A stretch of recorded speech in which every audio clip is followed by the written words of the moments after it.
Hi everyone. So today we're going to be talking about how to solve systems of equations with elimination. As we've talked about before, there are three types of ways that we can solve systems of equations with graphing, substitution, or elimination. Um, we like elimination, particularly when there is no equation solved for a specific variable and when the variables line up. Um, so let's just dive right in and start some examples. So the first example is 3x minus 3y equals 9, and then 3x plus 3y equals 21.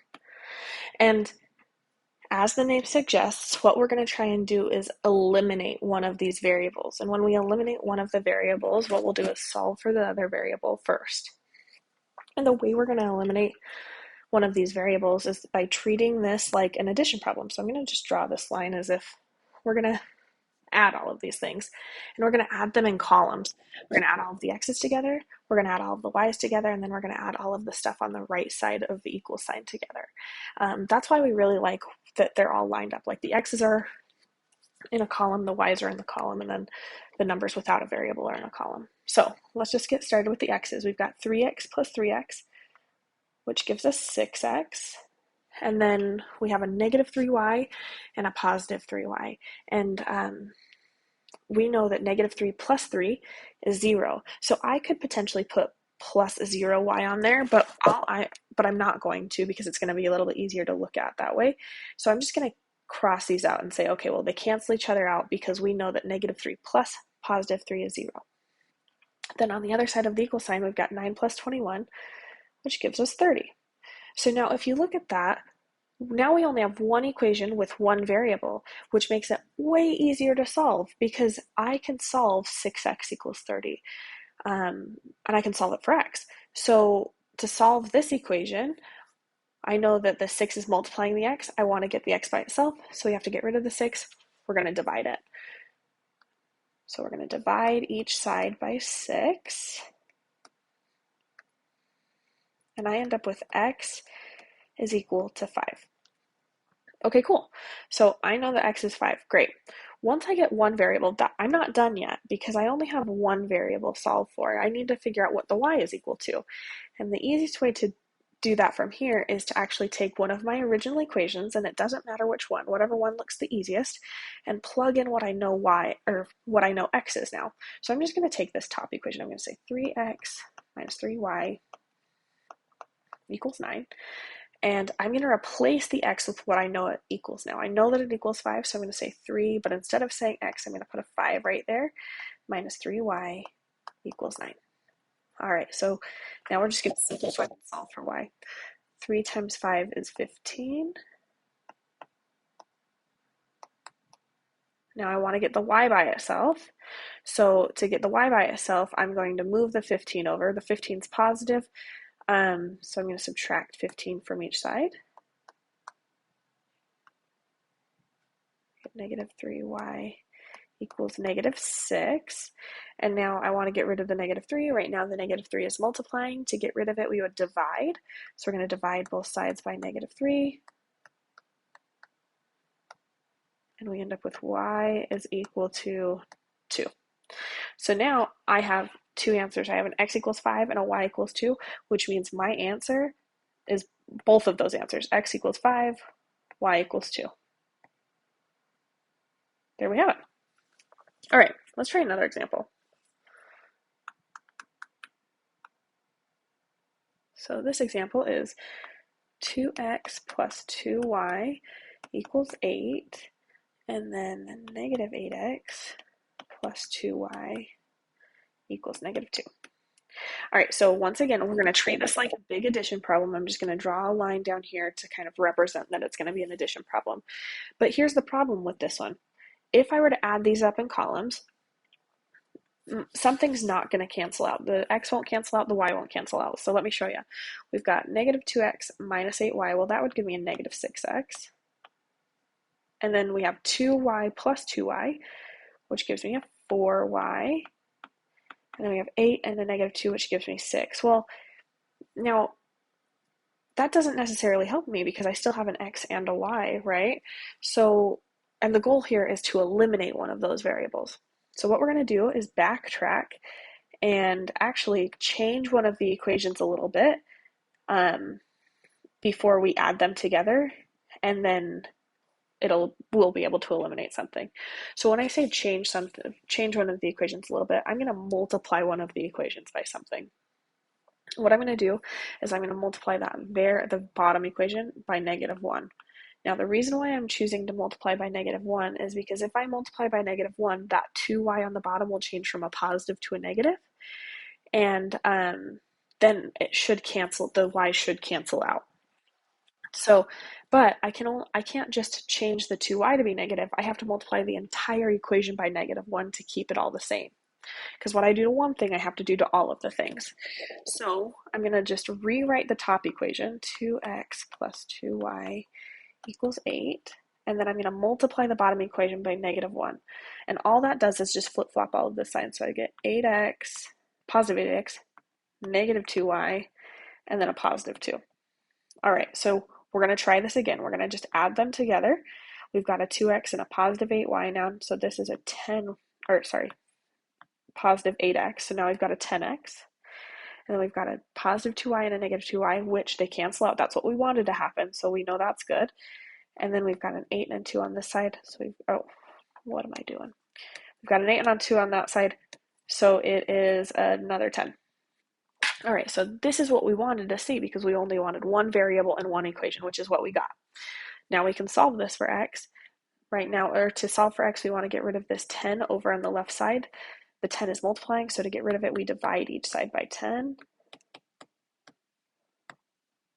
And we end up with x is equal to 10 divided by 10 is 1.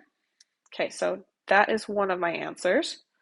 But as we know, a system of equation has two answers. It has an x equals answer and a y equals answer. So now what we're going to do is take one of my original equations and plug in 1 for x. And so I'm just going to take that top equation, which is 2x plus 2y equals 8. But we're going to replace the x with what we know it is. So it's going to be 2, and then instead of x, it's a 1 plus 2y equals 8. All right, now we're going to solve for y. So 2 times 1 is 2 plus 2y equals 8. To get the y by itself, we have to move both of these 2's. We're going to move the 2 that's adding first. So we're going to subtract 2 from each side. We get 2y equals 6. Now to get rid of the 2 next to the y, it's multiplying. So to get rid of it, we have to divide by 2. And we get y is equal to 3. So my final overall answer is x is equal to 1 and y is equal to 3. All right, let's go through another example.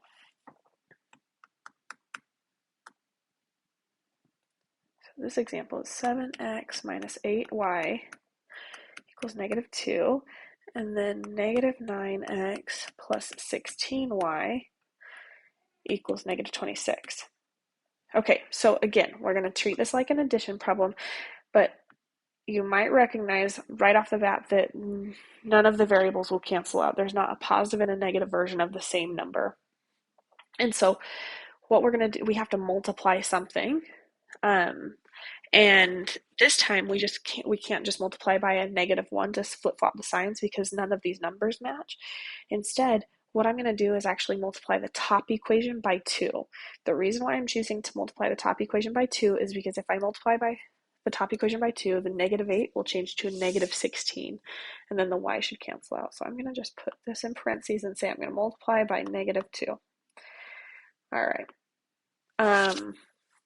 So let's rewrite it. So we've got -2 times 7 gives me -14x. -2, oh, you know what? I'm crazy. We don't need to multiply by -2, we just need to multiply by 2, right? The reason why we just multiply by 2 is because the 8 is already negative.